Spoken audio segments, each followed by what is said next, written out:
I feel like people don't do smoky eyes like this anymore, but this is the smoky eye that I was around when I was learning how to do makeup. So what I did was pack on black eyeshadow all over my lid, right?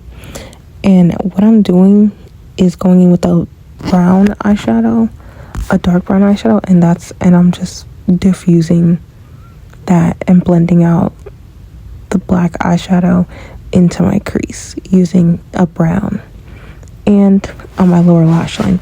But I'm not really blending the eyeshadow that's on my lid that much. I'm just diffusing the perimeters, and then I'm going back in and I'm packing on more black eyeshadow onto my lid and then blending that out using brown. The brown really helps to diffuse the eyeshadow and give it the smokiness while also keeping that intensity at the lid.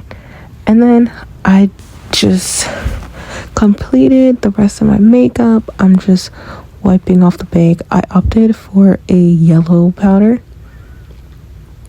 under my eyes for this, and then I feel like a smoky eye is just complete with like a nude light lip. It just helps intensify the smoky eye. But yeah, ultimately I just used a black eyeshadow and a brown eyeshadow to achieve this look. It's pretty simple, and I have to have highlight just to, a little bit. But yeah, that's pretty much the smoky eye, and I'm just lightening my brows again just to intensify the eyeshadow and just keep everything else pretty muted.